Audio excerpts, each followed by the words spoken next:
খুশি তাই করতে পারেন। এটা কোন ধরনের চুক্তি হতে পারে? যে চুক্তির বিনিময়ে আমরা কি করতে পারি? আমাদের দিয়ে লিভারের মতন গাছ কাটায় আপনারা আমরা আমাদের যদি কোনো ভাইরা দুর্ঘটনায় পড়ে তাহলে তাদের তো বেতন তো কেটেই যায়, হয়তো প্রিভিয়াস থেকে আমাদের কিছু দেওয়া হয় না। তাহলে আমরা আপনাদের এই আর্মি থেকে এই প্রিভিয়াসের কোন ধরনের এমপ্লয় আমরা আপনাদের কাছে পোস্ট রেখে গেলাম।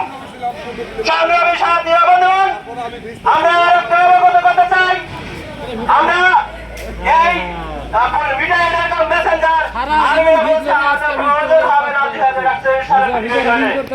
আরে ভাই আমরা বলতে চাই একটা কথা, আমাদের যে প্ল্যানগুলো আছে 2037 সালের ভিতরে আমাদের 12,000 এমসিএম তে চাকরি শেষ হবে।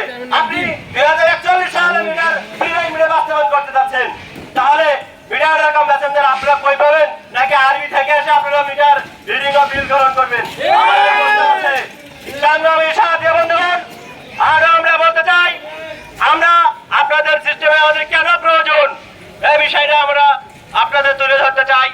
বিষয়টা হচ্ছে আমরা এই মিটার রিডিং এর পাশাপাশি আমরা বকেয়া আদায় করি। আপনাদের ওয়ানাদাই যে বিলগুলো হয় আপনারা আদায় করতে পারেন না, কারা করবে? মিটারের কাম মেসেঞ্জার। কেন আপনারা কি এই বিষয়ে কোনো খেয়াল থাকে না? তারপরে আমরা কি করি? আপনাদের মিটার রিডিং করতে বা বিল বিতরণ করতে আপনাদের প্রতি বছরে 50 লক্ষ টাকার বেশি চুরি ধরা পড়ে, সেটা আমাদের মাধ্যমে হয়। আমাদের কেন আপনাদের সিস্টেমে প্রয়োজন হবে না এই কথা আমি প্রশ্ন রাখতে চাই। আসলে আরো অনেক কথা আছে। আমরা আমাদের দিয়ে আপনারা নাইট অপারেশন করেন, তারপরে আমাদের কি করান? সাব স্টেশন ডিউটি আছে, আমরা আপনাদের কম সেকশন, বিলিং সেকশন, তারপরে 1 পয়েন্ট আমরা কি না করি, আমরা সিকিউরিটি পর্যন্ত কাজ করি। আমাদের দিয়ে আর কত কিছু করাবেন? আমরা কি আপনাদের এই সিস্টেমের কোন ধরনের এমপ্লয়? আমরা এই বিষয়ে আপনাদের কাছে প্রশ্ন রাখতে চাই। আমরা আরেকটা জিনিস স্পষ্ট করতে চাই, আরবি আমাদের নীল চাষের মতো সেই নীল নকশা বাস্তবায়নের জন্য যে শাসন প্রয়োগ করছে, ডিজিটাল বাংলাদেশে ডিজিটাল ভাবে আমাদের শাসন করে নিয়ে যাচ্ছে, এটাকে আমরা বুঝি না। এখন প্রত্যেকটা প্রত্যন্ত অঞ্চলে ডিজিটাল মিটার, তাদের কাছে মোবাইল আছে, মোবাইলে আমরা অনেক কিছু জানতে পারি। আপনারা মনে করেন না প্রত্যন্ত অঞ্চলে আমরা নিম্নমানের চাকরি করে আপনাদের বিষয়ে আমরা অবগত নই? অবশ্যই আমরা অবগত হই। আমাদের ভিতরে অনেকে আছে যারা আপনাদের সচিব মহোদয়ের কোন আত্মীয়, কোন এমপি সাহেবের আত্মীয়, কোন জিএম সাহেবের আত্মীয়। তাহলে কেন আমরা এতটা পিছিয়ে আছি? আপনারা আমাদেরকে সবসময় অবহেলা করে রাখেন। এই বিষয়ের ভিতরে আজকে আমরা তীব্র প্রতিবাদে আছি। সংগ্রামী সাথী বন্ধুগণ, আসলে বলতে গেলে সর্বশেষ যে কথা বলতে হয় যে আপনারা কি করেন? আপনারা 5 বছর যদি আরবির আপনার স্পষ্ট আছে যে আরবির কম্পিউটার অপারেটর 5 বছর চাকরি হয়ে গেছে, অভিজ্ঞতা রয়ে গেছে, তারা এডি হয়ে গেছে, ডিডি হয়ে গেছে। আর আমরা 20 বছর অভিজ্ঞতা নিয়ে আমরা কি করতে পারি? বিএ পাস করে আবার আমরা ম্যাট্রিক পরীক্ষা দিই, ম্যাট্রিক পরীক্ষাতে আরেক জায়গায় চাকরি করো। এটা কোন সিস্টেমে আছে? আপনারা 16 সালে আমাদের নিয়োগ বন্ধ করে দিয়েছিলেন, আমরা 16 সালে আন্দোলন করে আবার আপনারা নিয়োগ করেন। এটা কোন ধরনের যে আপনারা ইচ্ছা করে আরবি এই জিনিসগুলো আমাদের করে? আমরা আসলে আর বেশি বলতে চাই না।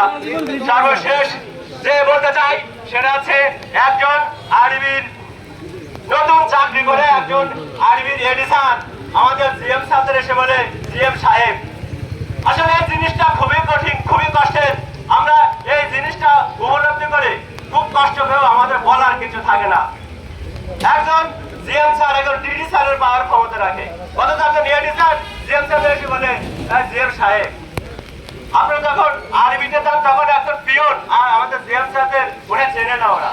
তাহলে এই যে যৌথনীতি আছে, আসলে বিষয়গুলো আমরা আরবির নীল চাষের মতো এগুলো গড়িয়ে কতদূর হবে জানি না, যে কারণে আজকে আমাদের এই আন্দোলন। আমরা যদি 5 বছর অভিজ্ঞতায় একজন এডি থেকে ডিডি হয়, কম্পিউটার অপারেটর থেকে তারা ডিডি হচ্ছে, তাহলে আমাদের বিলিং সহকারী আপনারা 28 বছর 30 বছর বিএস হয়ে বসে আছেন, তাদের কোনো প্রমোশন নাই। আসলে আমাদের কথা বলতে গেলে আমরা এই আন্দোলন থেকে, চুক্তি থেকে মুক্তি, এই অফিসিয়াল ভাবে এই নিয়মিত চিঠি যতদিন না হবে আমরা আরবি থেকে কোনো চিঠি হলেও আমরা যাবো না। কারণ আরবি আছে সর্বোচ্চ দুর্নীতি রাখা, ওরা 16 সালেও আমাদের চিঠি দিছিল, আজও চিঠি দিচ্ছে। আমরা দেখছি এই যে চিঠির যে চালাচালি চলতেছে, এর প্রথম নাটক আমরা দেখছি যে ডিএম স্যারদের নিয়ে যে সেখানে প্রথম নাটক মঞ্চস্থ করলো, পরে সেটা সম্ভব হয়নি। পরে বোর্ড সভাপতিদের নিয়ে একটা নাটক মঞ্চস্থ করলো, সেখান থেকে ফিরে আছে।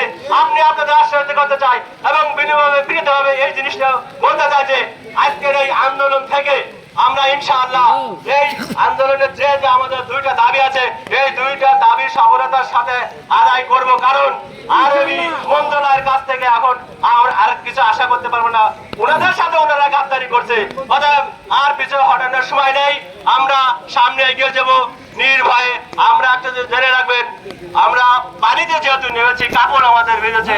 অতএব সুন্দর সবার আন্দোলনের সামনের দিকে এগিয়ে যাক, এই আশাবাদ ব্যক্ত করে আমি এই আশাবাদ ব্যক্ত রেখে চুক্তি থেকে মুক্তি চাই, নিয়মিত চাকরি চাই, কামনা করে শেষ করছি। আল্লাহ হাফেজ।